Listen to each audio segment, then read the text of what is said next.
प्रशांत नारायणे, MMRDA में engineer. जिम्मा tunnel में धमाके कराना। मिली सेबास्टियन से, ये प्रोजेक्ट पर सुपरवाइजर हैं। इनका जिम्मा है धमाके से पहले टनल से लोगों को हटाना। हिमांशु श्रीमल, ये टनल प्रोजेक्ट के इंचार्ज हैं। इनका जिम्मा खुद टनल को ढहने से बचाना और टनल की सुरक्षा पर ध्यान रखना। यहाँ एक एक मजदूर से लेकर बड़े बाबू तक सभी लोग मौत से खेलते हैं। लोहे के कॉलम उठाते ये लोग, हर आदमी 80 किलो तक वजन ढो रहा है। 7 ऐसे कॉलम से एक कमान बनेगी।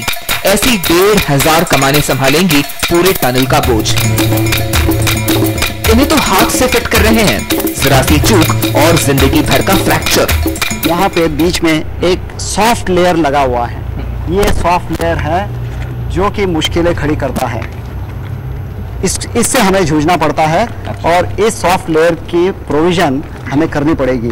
अच्छा। इसको किस तरह से फिर बांधा जाएगा? इसके लिए हमको पूरा कंक्रीट का सपोर्ट सिस्टम देना पड़ेगा। इन्हीं 20 लोगों के बीच आग से लोहा काटता ये वेल्डर है। नजर हटी तो कहीं ये खुद धमाके का शिकार न हो जाए। सुरंग के अंदर धूल और धुएं का गुबार उठना शुरू हो गया है, क्योंकि अब ये जो प्रक्रिया है सुरंग की भीतरी दीवारों को प्लास्टरिंग करने की है। आपके हमारे घरों की दीवारें जिस तरह सिर्फ ईंटों से नहीं होती, वैसे ही सुरंग के इस पहाड़ की चट्टान को खुला छोड़कर इस सुरंग का काम पूरा नहीं होता। उस पर प्लास्टर की एक परत बिछानी पड़ती है।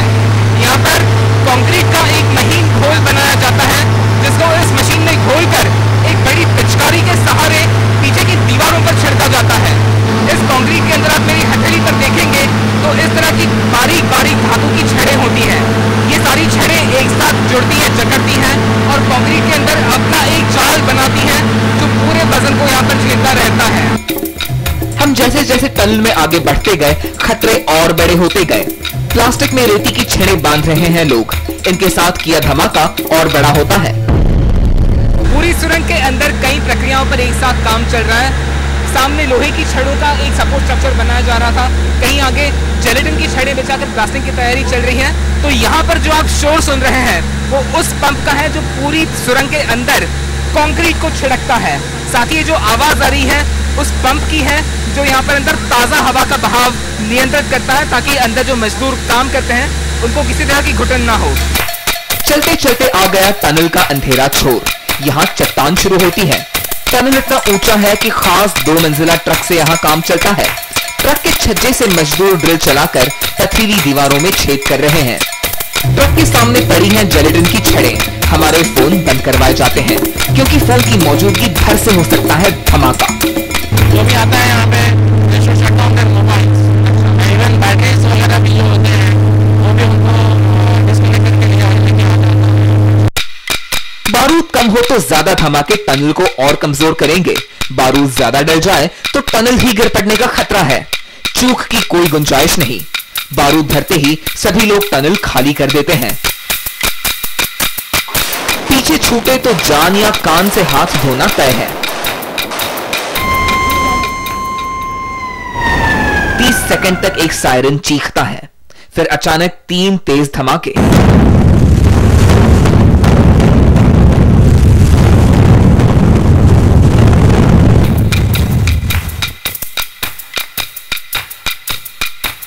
इन सभी चुनौतियों को इस सुरंग पर भी दोहराया जाएगा और बताया जा रहा है कि इस साल के अंत तक ये दोनों सुरंगें मिलकर देश की पहली सुरंग बनाएंगे, जो शहर के एक पहाड़ के भीतर से दौड़ती है। इसको देखने जाहिर है मुंबई के सैलानी भी यहाँ पर आया करेंगे। फिलहाल तो इलाका जंगल नुमा लग रहा है, लेकिन यहाँ पर इस साल के अंत तक हजारों गाड़ियां आगे पीछे जाएंगी। कहीं समंदर पर सीलिंग तो कहीं पहाड़ को काटकर सुरंग। ये सब मुंबई करों के कुछ लाल सिग्नल और जिंदगी के बेशकीमती पल बचाने। मुंबई से कानूनी प्रवीण जी रोहित के साथ योगेश डामले, NDTV इंडिया।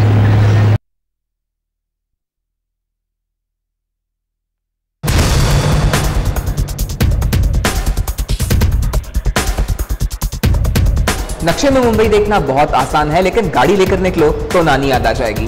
मसलन साइंस से चेंबूर का फासला तो वैसे 4 किलोमीटर है, लेकिन मौजूदा रूट 7 किलोमीटर का फासला तय करके जाता है। इसमें में तकरीबन 1 दर्जन सिग्नल्स और आधा घंटा से पौन घंटा यहाँ पर बिताना पड़ता है। कैसा हो कि सारे सिग्नल्स यहाँ से हट जाएं और साइंस से लेकर नवी मुंबई का जो रास्ता पीक आवर्स के वक्त 1.5 घंटे में कटता है, आधे घंटे में कट जाए। इसके बीच समस्याओं का एक पहाड़ है। वाकई में पहाड़ है, ट्रॉम्बे हिल का ये इलाका, यहाँ पर एक तरफ भाभा की एटॉमिक रिएक्टर है, दूसरी तरफ पहाड़ की जो चट्टान है खुद बहुत ढीली है। बावजूद इन सभी अड़चनों के यहाँ पर 2 सुरंगें जरूर बनेंगी। दर्जनों ट्रक्स, सैकड़ों मजदूर, करीब 800 धमाके, लोहे के 21,000 बीम, लाखों नट बोल्ट्स, करोड़ों रुपए और अरबों टन मलबा, इनसे खुलेगी नई राह। इंतजार है अक्टूबर का, जब मुंबई देखेगी इंजीनियरिंग का नया करिश्मा। मुंबई से नवी मुंबई आधे घंटे में ट्रॉम्बे हिल की सुरंग से होकर। मुंबई से योगेश दामले की रिपोर्ट, एनडीटीवी इंडिया।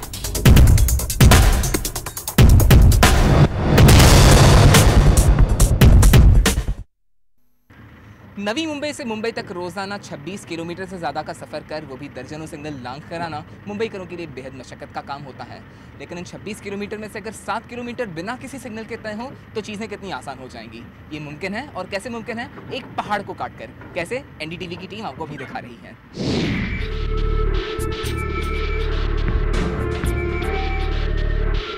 ये नज़ारा दरअसल मुंबई के बीचों बीच का है, कोई आम पहाड़ नहीं। ट्रॉम्बे हिल यानी BARC का जो पहाड़ है, ठीक उसके नीचे से रास्ता जाता है। इसी को आज देखने हम जा रहे हैं, किस तरह से तकनीकी मुश्किलों के बावजूद ये पूरा रास्ता मुंबईकरों की सुविधा के लिए तय होने वाला है।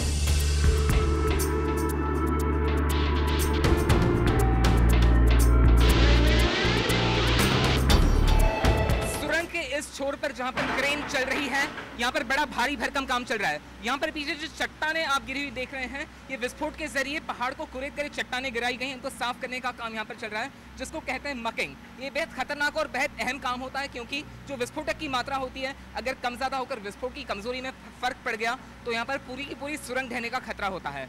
यहाँ पर 24 घंटे क्रेन काम करके ये पूरे पहाड़ का जो मलबा है यहाँ से हटाती है, और यहाँ पर जो क्रेन पर जो आदमी बैठा हुआ है, इसको यहाँ पर कई घंटों की शिफ्ट तक इस पूरी गर्मी में पूरी सटीकता से इन पूरे मलबों के टुकड़ों को हटाना पड़ता है। जिस जगह पर हम खड़े हैं वहाँ से ऊपर 160 फीट की ऊंचाई तक ट्रॉम्बे का जो पहाड़ है ऊपर तक फैला हुआ है। इसके नीचे से सुरंग खोदने का काम किया जा रहा है। ये कोई आम सड़क बनाने जितना आसान काम नहीं है। ये जो पूरा पहाड़ काट कर जो रास्ता बनाया जा रहा है, इसमें सबसे मुश्किल बात शायद रॉक्स का जो कंसिस्टेंसी उसको लेकर होगी। यहाँ पे बीच में एक सॉफ्ट लेयर लगा हुआ है। ये सॉफ्ट लेयर है जो कि मुश्किलें खड़ी करता है। इससे हमें जूझना पड़ता है, और इस सॉफ्ट लेयर की प्रोविज़न हमें करनी पड़ेगी। इसको किस तरह से फिर बांधा जाएगा? इसके लिए हमको पूरा कंक्रीट का सपोर्ट सिस्टम देना पड़ेगा। इस पूरे शाफ्ट की लंबाई में हम देख रहे हैं, ऊपर भी कहीं कहीं हम जहाँ पर देख पा रहे हैं कुछ चीज़ें कील जैसी हैं। ये उसको रॉक बोल्टिंग कहते हैं। और रॉक बोल्टिंग ऐसा होता है कि यदि रॉक के अंदर कहीं क्रैक्स होते हैं, मतलब लेमैन टर्म्स में क्रैक्स होते हैं, तो उस क्रैक्स को हमको सील करना होता है। वो सीलिंग ये रॉक बोल्टिंग के द्वारा किया जाता है। अंदर 4 मीटर का होल ड्रिल किया जाता है, और उसके अंदर एक रॉड डाली जाती है, और आप ऊपर देख रहे हैं कि ऊपर एक प्लेट लगी हुई है, उस प्लेट से उसको पैक किया जाता है। इससे कौन से रूट पर यात्रा कम समय लेगी?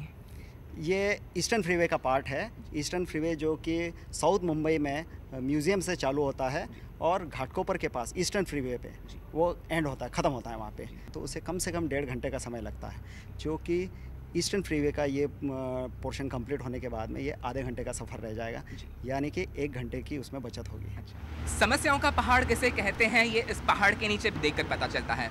आज ये रास्ता भले ही बेहद हिचकोले खाकर तय हो रहा हो, अक्टूबर के अंत में जब ये रास्ते खुलने शुरू हो जाएंगे तो नवी मुंबई से बॉम्बे पोर्ट ट्रस्ट के रास्ते दक्षिण मुंबई का आपका सफ़र ना ही सुहाना होगा, बल्कि और तेज तर्रार भी होगा। मुंबई से कैमरामैन सुहास चौधरी के साथ योगेश दामले, एनडीटीवी इंडिया।